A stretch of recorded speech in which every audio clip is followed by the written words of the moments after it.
Olá, família, tudo bem? Hoje eu vou falar com vocês. Eu sou a Ariane Silva, psicóloga, né? Desculpa que alguns podem não me conhecer. E hoje eu vou falar com vocês sobre a importância das emoções. Por quê? Eu vejo muitas pessoas fugindo das emoções e dos sentimentos. E a emoção, ela é inerente ao ser humano. A gente não tem como tirar. Não é igual o passeio de buggy em Natal. Não sei se você já foi em Natal, mas eu já fui. Aí tem passeio de buggy nas dunas e eles falam assim: você quer com emoção ou sem emoção? Igual a acarajé da baiana, que ela pergunta: quer com pimenta ou sem pimenta? A vida não tem como ser assim. Não tem como a gente escolher com ou sem emoção. As emoções, elas vêm no pacote. Nosso passeio de buggy é sempre com muita emoção. Então, se não tem como escolher, querer ou não, eu preciso aprender a lidar. Eu preciso, então como é que funciona essa vida com emoção? Como é que funciona? É isso que eu preciso entender. Para isso eu preciso conhecer. Então, hoje eu quis falar um pouquinho das emoções. Medo. O medo, ele é uma emoção que nos ajuda a ter cautela, né? Porque se eu tenho medo, eu vou pensar muito antes de fazer algo. Só que quando o medo começa a se tornar disfuncional, quando ele começa a paralisar, porque ele vem com esse intuito, mas para situações pontuais. Então a emoção, ela não é ruim. O ruim é quando ela está em desequilíbrio, ou seja, ela está constantemente presente em situações até em que ela não deveria estar. Então o medo, ele vem como um alerta. Peraí, parar. E aí do medo já vem a ansiedade, né? São emoções bem próximas, que é ficar nesse estado de alerta, né, o tempo todo. Isso ser um desequilíbrio. E aí como é que eu resolvo isso? Como é que eu curo o medo? Pasme, se aproximando. Eu tenho medo de altura. Você vai curar esse medo se aproximando da altura. É óbvio que se o medo é muito grande, você precisa fazer isso com a ajuda de um profissional. Existe uma técnica chamada dessensibilização sistemática dentro da terapia cognitiva comportamental, onde o terapeuta vai fazendo todo esse trabalho com você. Inclusive, às vezes, ele vai junto para encarar esse medo. E aí, a aproximação é sempre o que vai fazer você vencer o medo. Que é tudo que quando você está com a emoção do medo, você não quer se aproximar do objeto, ou da situação, ou da pessoa. A raiva é uma emoção que de todas as emoções é a mais difícil de se controlar. Por quê? A raiva, quanto mais você sente, mais ela vai te dominando, né? E você vai ficando num estado de ira, onde você já não tem muito controle mais sobre isso. E a raiva, como é que eu vou lidar com a raiva? A raiva, ela de todas tem a solução mais simples e mais difícil: evitar. A raiva, ela vem de um pensamento e aí você começa a alimentar, quando você está sentindo a raiva, com mais pensamentos, porque a raiva, ela é viciante, porque quem sente raiva quer sentir mais raiva, você não quer parar de sentir a raiva. Então você vai tendo pensamentos para alimentar cada vez mais aquela emoção da raiva. Como é que eu faço? Eu paro. Lembra aquela história? Não, vou parar, vou contar de 1 até 3, é bem por aí. É dar um time, sair desses pensamentos de raiva e falar: peraí, opa, não, vou me acalmar aqui, faz uma técnica de respiração, vai correr, cria uma estratégia para desviar o teu pensamento dessa cadeia de pensamentos que incentivam a raiva. Ser gentil também é uma possibilidade. Eu tô com raiva do José. Aí quando o José passa por mim, eu vou lá e falo: oi, José, tudo bom? Como é que você tá? Não, eu vou pegar essa sacola aqui para você. Mas por dentro eu tô com raiva do José. Só que isso também ajuda a quebrar essa emoção da raiva. Lembra que os pensamentos alimentam a raiva? Se eu estou sendo gentil, estou tendo comportamento gentil, o meu pensamento tem que se alinhar a esse comportamento. Então isso também vai fazer com que a emoção perca a força. Inveja. A emoção da inveja. Inveja é uma emoção. Como é que eu lido com a inveja? Isso aqui já dava um vídeo. Quem sabe aí pra frente eu posso fazer. Vocês comentam se vocês quiserem que eu fale melhor. Mas a inveja nada mais é do que querer algo que o outro tem e não querer ter o esforço para conseguir esse algo que o outro tem.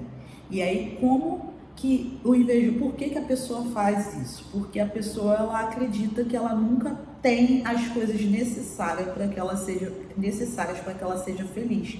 Ou seja, ela não tem uma satisfação. A pessoa que tem inveja dentro dela, ela não está satisfeita com a vida ou com nada. Então ela está sempre buscando possuir algo externo que vai trazer essa felicidade. É uma forma errônea de seguir a vida. Então, como é que eu venço a inveja? Através da gratidão. Praticar gratidão, não é falar gratidão, virou moda, gente. Não é isso. É praticar a gratidão. E como é que eu pratico a gratidão, Ariane? Todo dia eu anoto 3 bênçãos que eu tive naquele dia. Você sabia que todo dia você é abençoado? Todo dia. Coisas mínimas.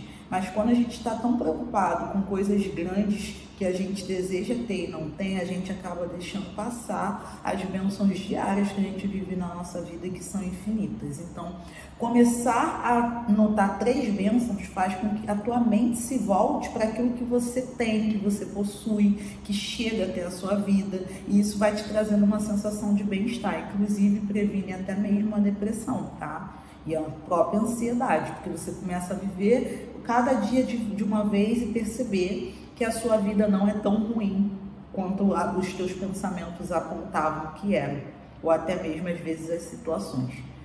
Amor, sentimento do amor. Como que eu lido com o amor? Amor é bom, né? A gente tem uma emoção boa, mas aí tem gente que ama demais também. Então, às vezes ela também entra em desequilíbrio. E aí, como que eu lido com isso? Evitando e me distraindo. Ou aqui também entra quando a gente tem um amor que não é bem correspondido, né? E aí, como é que eu faço para lidar com esse amor que não está sendo correspondido? Eu me distraio. Por isso que quando as pessoas terminam um relacionamento, os especialistas sempre indicam que essa pessoa olhe para ela, que busque rede de apoio, que se distraia do objeto específico de amor. Então, a distração e a evitação, né? Tristeza, a emoção da tristeza. A tristeza, você consegue lidar com ela. Na verdade, a tristeza, vamos saber a função. A tristeza, ela vem para dar uma parada na gente, né? A ansiedade acelera. A tristeza, ela para. Então, quando vem a tristeza, é para a gente refletir, desacelerar, para ficar quietinho. Quando a gente está triste, a gente não tem ânimo para nada, nem para conversar. E a ideia é você pensar nesses momentos, refletir, realinhar toda a tua vida, ou até mesmo o que aconteceu referente ao motivo da tristeza. E aí, como é que eu lido com essa tristeza? Ficar ativo. Inclusive, quando a pessoa tem depressão, uma das técnicas mais importante quando o nível de depressão está grave é a ativação comportamental, que é criar uma rotina de atividades para fazer essa pessoa ficar ativa, porque ficar ativo é comprovado cientificamente que faz com que a pessoa saia da emoção da tristeza. Porque a tristeza, ela pede justamente o contrário, que você se recolha, fique quietinho, que você não converse, que você não faça nada. E quando você começa a se acelerar, as tuas emoções, ela acompanham. A gente sempre pensa algo, sente algo, se comporta com algo. Existe essa tríade e ela às vezes não segue uma ordem. Então, se você muda o comportamento, a emoção que você tem a respeito daquela situação pode mudar e o teu pensamento também. Então, nessa máxima, a tristeza a gente vence através da atividade. E evitar também, né? Ficar triste constantemente. Porque ficar triste por um momento, por uma situação, faz parte. A gente precisa acolher esse momento, precisa acolher essa situação. Mas fazer com que persista aquela tristeza e alimentar pensamentos ruins, negativos dentro desse quadro não é bom. Tá? Então, evitar. Dá um tempo, um time para você vivenciar aquela emoção, elaborar e seguir em frente. Vergonha e culpa são as últimas situações e emoções que eu vou trazer hoje. O vídeo já está bem extenso. Mas vergonha e culpa. O que é a vergonha? A vergonha e a culpa principalmente são sociais, né? Fala da nossa interação em grupo. Se eu tô com vergonha, eu tô com vergonha porque eu fugi de um padrão que um grupo estabeleceu, um grupo ao qual eu pertenço. E aí isso me faz sentir vergonha, porque eu tô exposta de forma não agradável, tô exposta de forma ruim. E a culpa também, a culpa ela vem desses padrões, dessas regras da qual eu não tô cumprindo. Então eu me culpo com aquilo, eu falo, poxa, eu tô errado, até porque é assim que a sociedade se organiza. Alguém rouba, ele vai preso, ele é culpado. Então a gente traz isso para nossa vida também. Às vezes a gente não rouba, mas a gente faz coisas que não são moralmente aceitas e a gente se culpa. Só que a culpa traz solução? Eu acho que não. Culpar não soluciona, né? Culpar o outro é social, mas eu receber essa culpa e viver nessa culpa é escolha. E aí a escolha da culpa, como que eu resolvo essa culpa? Explicitando, né? E repetindo. Mas repetindo a partir de quê? Ah, eu tô me sentindo culpada porque eu menti pra Joana. Então eu vou lá e vou tentar. E eu menti pra Joana e Joana perdeu o emprego porque eu menti pra Joana. Então agora eu vou tentar consertar isso. Através de falar, de me retratar, de repetir a situação positivamente. Então, esse repetir positivamente seria uma forma. Explicitar seria o quê? Estou sentindo vergonha porque eu fiz algo errado, e aí, dependendo da situação, do ambiente, eu vou lá e vou tentar me retratar, explicitando, falando, meu erro foi esse. Essas duas coisas, elas incluem uma coisa chamada responsabilidade. Então eu gosto de usar mais o termo responsabilidade do que culpa. A sociedade diz, você é culpada, mas eu digo, eu sou responsável. Quando eu recebo a culpa e ela cai no meu colo, eu me coloco no lugar de responsável. E o que é ser responsável? É tomar para si.